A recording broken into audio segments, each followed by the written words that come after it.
Hello everyone, Mason here. How are you doing?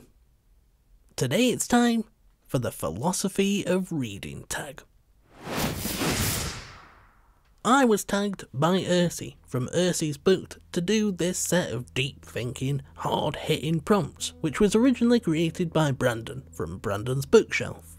This one has taken me multiple days to record, but it has been a lot of fun, so thank you both to Circe for tagging me and to Brandon for creating a pretty damn good tag. Both of their channels will be linked in the description. Before we get started, I just wanted to point out that Brandon did say we didn't have to do all the prompts, so I have missed a few out, and if you've got a problem with that, well, it's too late now. Should have pointed it out to me while I was recording. Not particularly sure who I should tag for this one, and I'm not sure that I need to because it's already spreading far and wide, so I think I'll leave it open. Right, this one's probably going to be a long one, so sit tight, have fun, and let's get going.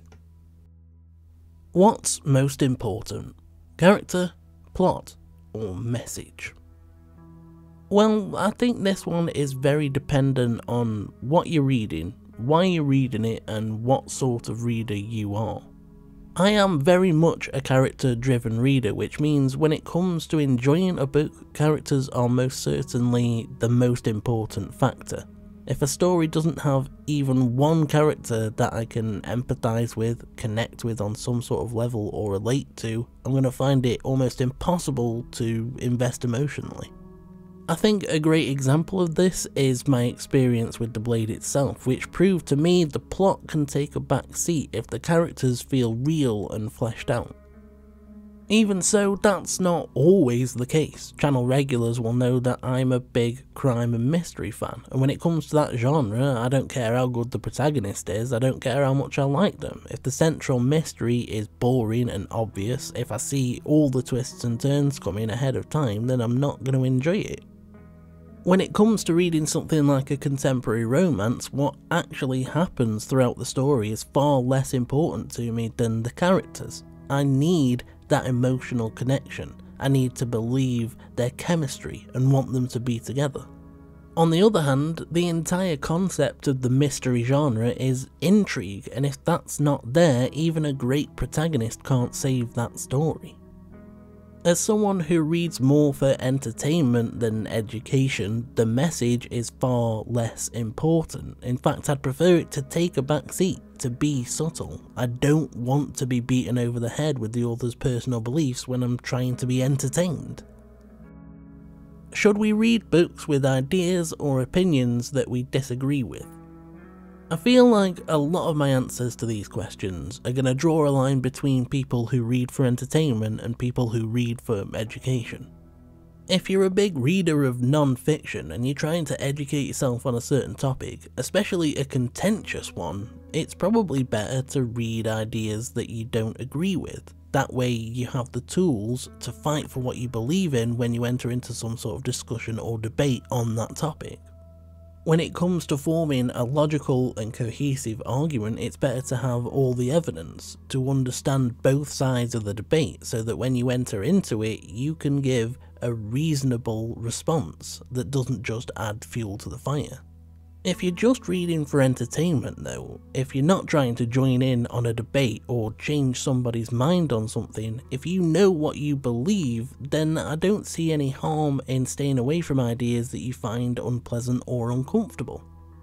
Earlier this year I DNF'd a detective story because one of the title characters was openly and viciously homophobic, which is something that I fundamentally disagree with.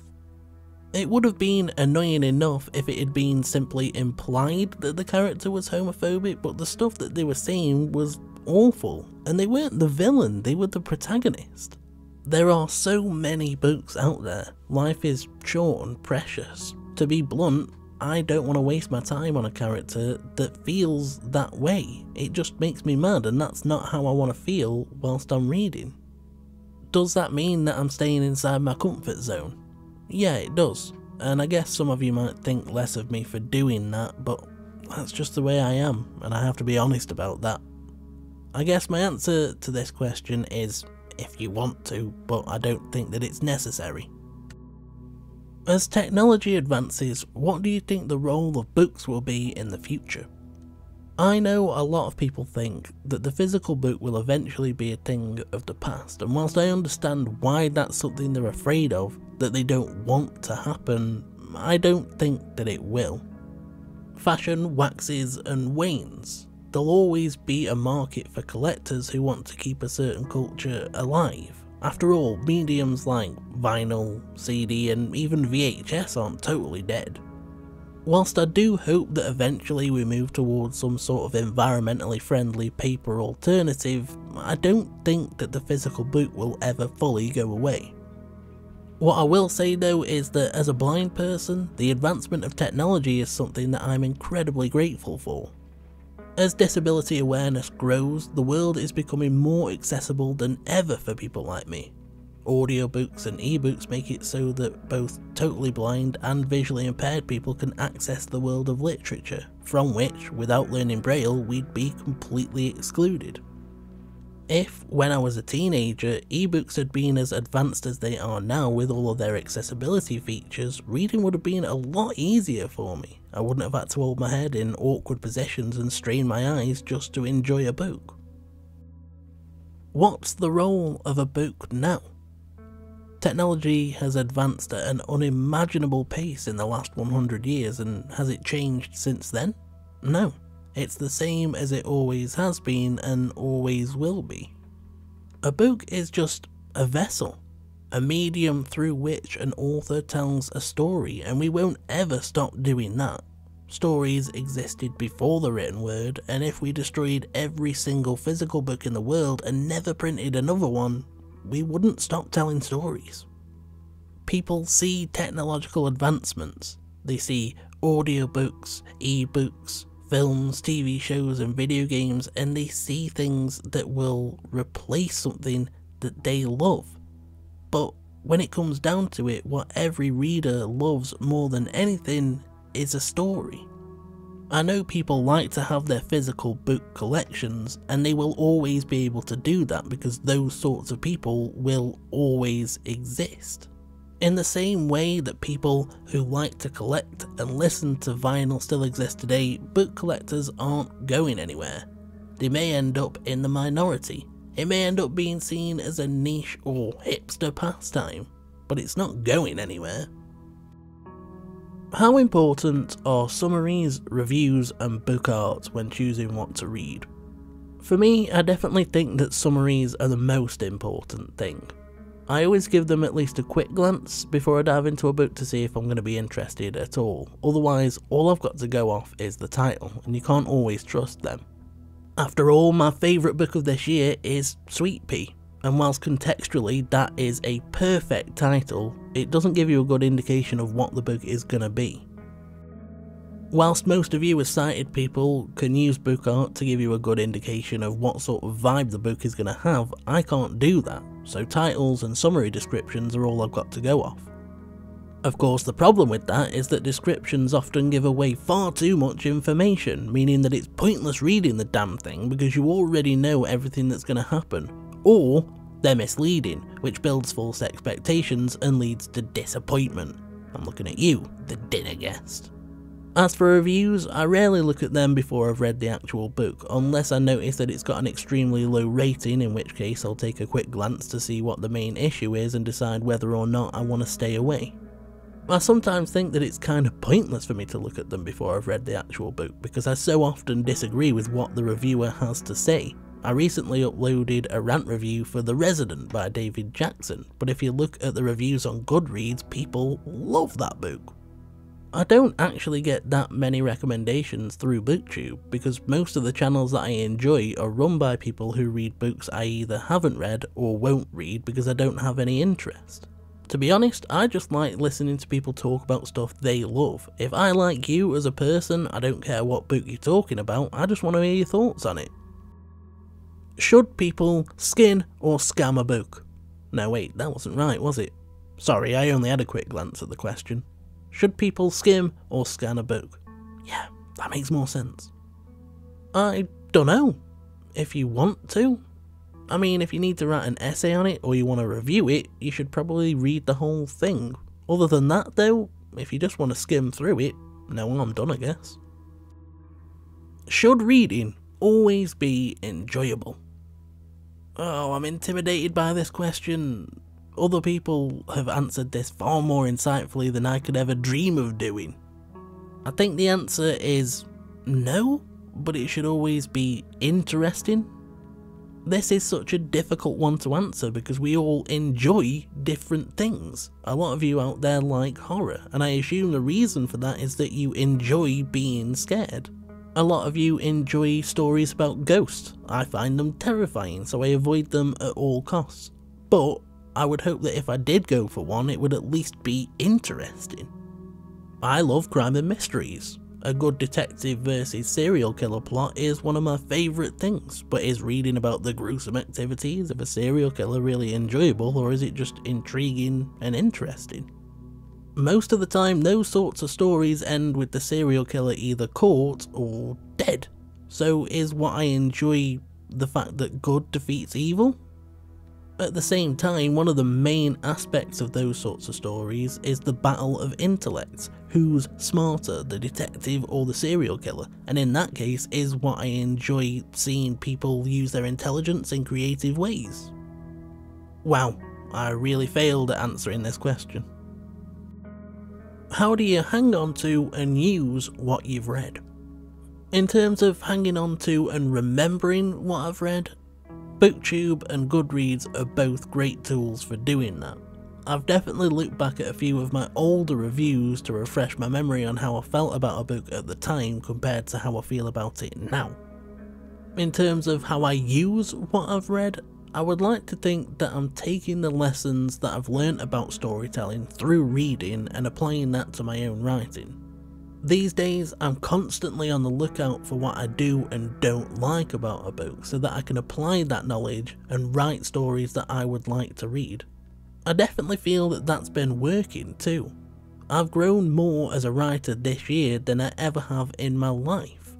After all, before this year, I'd never even finished a story. I always gave up. And I'm not ashamed to say that I'm intensely proud of The View from the Fifth Floor and The Bleeding Ground, as well as all the poetry that I've written. If you could simply download a story into your brain and have all the information, would you still want the experience of reading? I think so, yeah. When it comes to fiction, especially because I like mysteries, I enjoy going along for the ride, getting all the clues, trying to put them together, slowly being drip-fed the information over time so that the truth unveils itself, bit by bit. I enjoy the suspense, the thrill of being caught off guard by a good twist, being surprised, being on the edge of my seat and needing to know what happens next. At the same time, I do feel that I would use it for non-fiction, because for me that's not about the journey, it's about gathering the information. I simply don't have the time, intelligence, or patience to sit down and read all these chunky philosophy, science and history books, but having all the information and the knowledge that comes with that would be great. It would also be incredibly useful for self-help, improvement and educational books like 1000 Ways to Be a Better Writer and that sort of thing. What are your views on rereading? I cannot express this enough. I am massively in favour of returning to a story that you love, whatever medium it's delivered in. In my opinion, there's simply no way that you can process all the information the first time around. Over the last 20 years, I've read The Lord of the Rings over and over again, and I've noticed something different each time.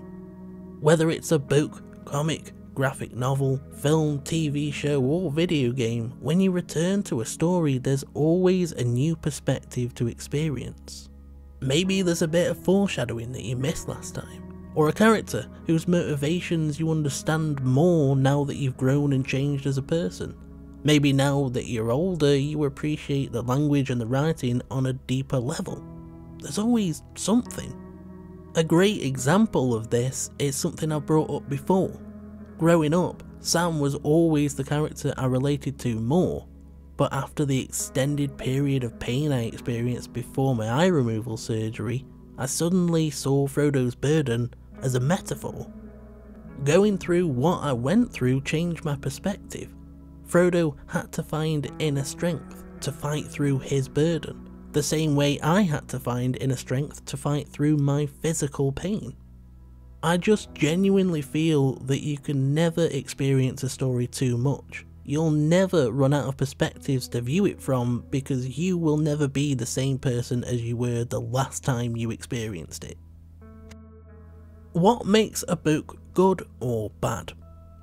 After careful consideration, I would say the author. Seriously, as much as that's a joke, it's also the actual answer. A story is like a meal. It has ingredients that go into it, in this case writing, character and plot. If you do too much or too little with one of those ingredients, the story isn't going to be as satisfying as it would be if you nailed it. I recently read She Lies Close by Sharon Doring, and I think that that is a great example. I joked with Lee that that is a good book, badly written. The actual concept for the plot was pretty good. It was intriguing enough to keep me hooked. I read the whole thing despite not liking the writing or characters at all. In the hands of a different author who made different choices, I genuinely think that it could have been a book I considered good. I honestly don't think it matters how good the concept for a story is if the author can't execute it, if they can't get that balance of ingredients right. For me, as a mystery fan, my biggest pet peeve is being able to predict what's going to happen. I absolutely hate it when authors try so hard to make you believe something that it's plainly obvious it's not the case, especially when that's what the twist is. Oh, character X actually wasn't the murderer. Yeah, I know, because you've been sledgehammering me in the face with the fact that they are, so I never believed it. Even though I can't tell you exactly why it happens, for me a truly good book is one that gets you so wrapped up in it that you feel actual emotions as the story unfolds. If, when the character is at a high point, you actually feel happy for them, or it gets a laugh out of you. If, when they're at a low point, you feel sad, or even shed a tear. If, when you're listening to a suspenseful mystery, you feel tense and paranoid, you know the author is doing a good job. How do you feel about not finishing a book? Honestly, I'm perfectly okay with DNFing. In fact, I do it a fair bit. As I've said in the past, if it makes you frown, put it down. Life is too short to waste your time on things that you don't enjoy, and 99% of the time, it's not getting any better. On the other hand though, sometimes I do think that I should force myself through these books that I don't like, because people seem to love a good rant. I had great feedback on my review for The Resident, and I absolutely hated The Dinner Guest, but my review for that is the most viewed video on this channel. Should an author's personal life matter at all? Well, this question's just a car crash waiting to happen. Brandon, why would you even ask this, you villainous bastard? Some people just love to watch the world burn, I guess. Sharpen your knives and light your torches. Nah, I'm just kidding. I'm not going to say anything controversial. I promise. Look, as readers, we shouldn't have to go out and research the life story of every author whose books we read. That's impossibly time-consuming and unreasonable. Whether or not to support an author is a personal choice. Some people can and do very successfully separate the author from what they write.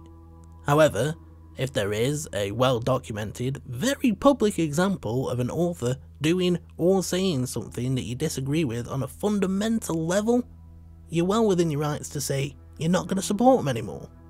You're even well within your rights to publicly state why you're not going to support them anymore.